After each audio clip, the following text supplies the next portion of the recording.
मो परिचय है प्रोफेसर डॉक्टर श्रीकांत मिश्र बालियापाल शारीरिक शिक्षा महाविद्यालय गवर्निंग बॉडी मेंबर सेक्रेटरी।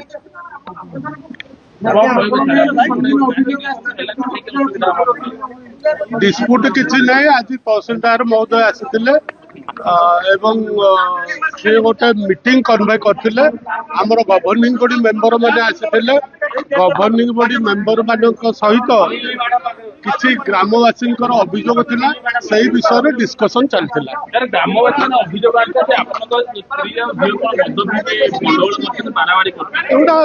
एगुड़ाक मिथ्या कपल कल्पित कौन स्त्री लोक मैंने के मद पिंटनी कि एगुड़ा बेकार कथा गुड़ाक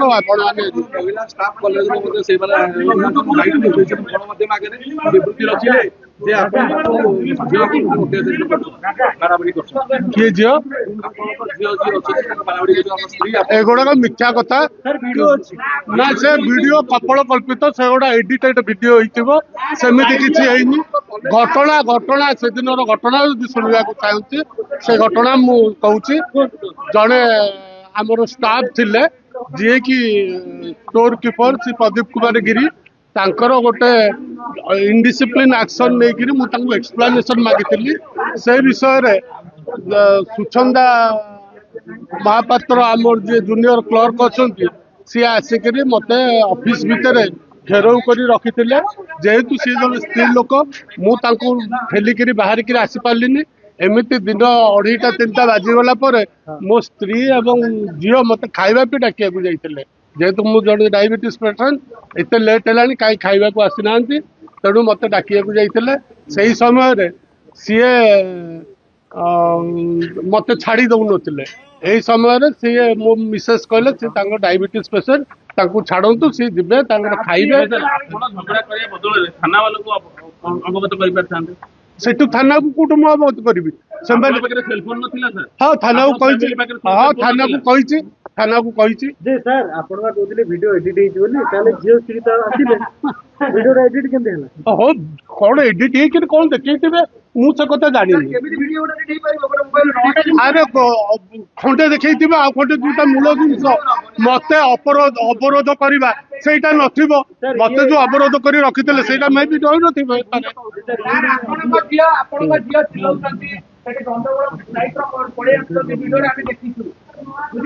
जो मत अवरोध करवाटा आप देखते कि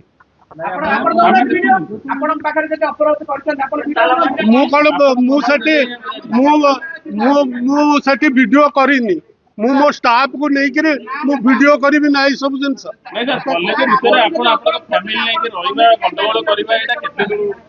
एगुड़ाक बेकार कपल कल्पित एवं ए गोटे मो विरुद्ध षड्यंत्र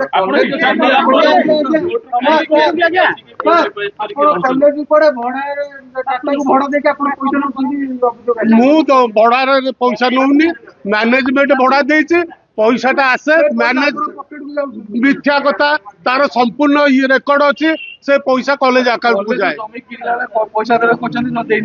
जमी किना बेले से जो जमी से बिकी से कॉलेज रे चाकरी करी सी दी देन मैनेजमेंट जो थिले सी से जमी की जमी वाला खरीद करते तापर परपीढ़ी क्लेम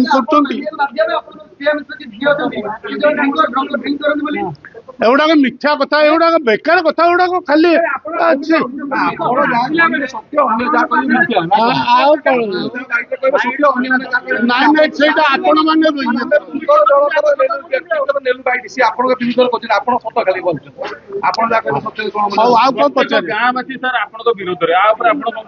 प्रत्येक गाँववासी नुहति आपण गाँववासी बुझीपारे जो मैंने जमी ओनर थे से दायद मैंने जो क्लेम पाई से विरुद्ध कहते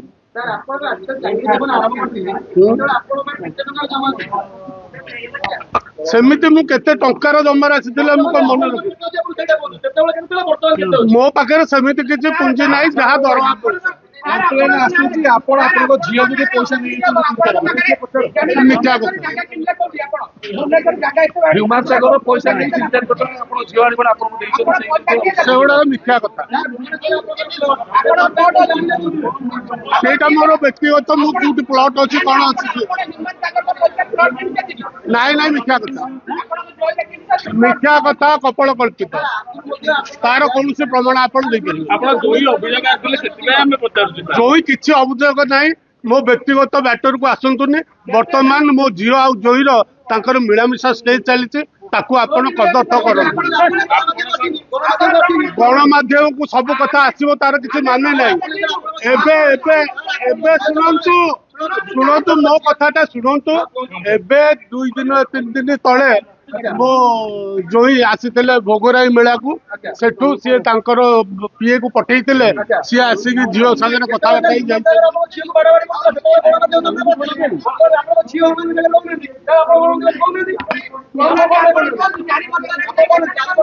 ଶୁଣନ୍ତୁ ମୋ ଝିଅ ବର୍ତ୍ତମାନ ପାଠ ପଢୁଛି, ତାର ସିଏ ବର୍ତ୍ତମାନ ଟ୍ରେନିଂ କରୁଛି, ଟ୍ରେନିଂ ସରିଲା ପରେ ସିଏ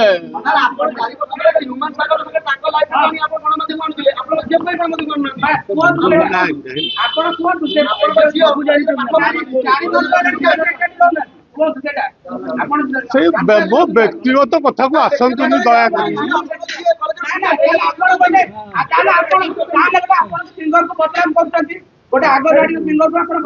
ଜମା ମୁଁ କାହାକୁ ବଦନାମ କରୁନି, ଜମା ମୁଁ କାହାକୁ ବଦନାମ କରୁନି କି କାହାକୁ ଇଏ କରୁନି। ନାଇଁ ଦୌଡ଼ା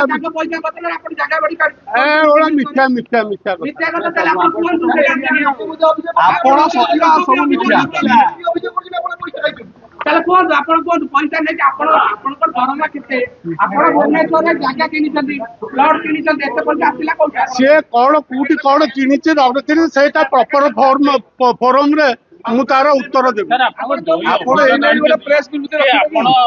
ଜମା ମୋ ଜୋଇ କେବେ ହେଲେ ଅଭିଯୋଗ ଆଣିବ, ଏଇଟା ମିଥ୍ୟା କଥା, ଏଇଟା ଆପଣଙ୍କ କଥା। ଆପଣଙ୍କ ନାଁରେ ଯୋଉ ଆଲିଗେସନ ସବୁ ଆସିଛି, ଆପଣ ତ ଏଇ ପ୍ରେସ ବିବୃତ୍ତି ରଖିବେ କି କେବେ?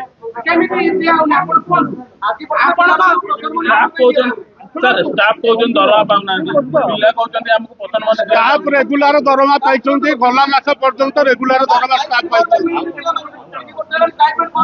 ପିଲାମାନେ ଷ୍ଟାଇପେଣ୍ଡ ତାଙ୍କର ରେଗୁଲାର ପ୍ରତ୍ୟେକ ବର୍ଷ ପାଉଛନ୍ତି। ହଁ ପ୍ରମାଣ ଦେବି। ମୁଁ ମାଡି ବସିନି, ମତେ ଯଦି ଗଭର୍ଣ୍ଣିଂ ବଡି କାଲି ବାହାର କରିଦବ, ମୁଁ କହିବି ସଶବ୍ଦ ମାନେ ଯିବାକୁ ରାଜି ଅଛି। ସେଇଟା ଶୁଣନ୍ତୁ, ମତେ ଚାକିରି ଗଭର୍ଣ୍ଣିଂ ବଡି ଦେଇଛି, ମତେ ଏକ୍ସଟେନସନ ଗଭର୍ଣ୍ଣିଂ ବଡି ଦେଇଛି। ଗଭର୍ଣ୍ଣିଂ ବଡି ଯଦି କାଲି କହିବ ଯେ ଆପଣ ଚାଲି ଯାଆନ୍ତୁ, ମୁଁ ତାହେଲେ ସସମ୍ମାନ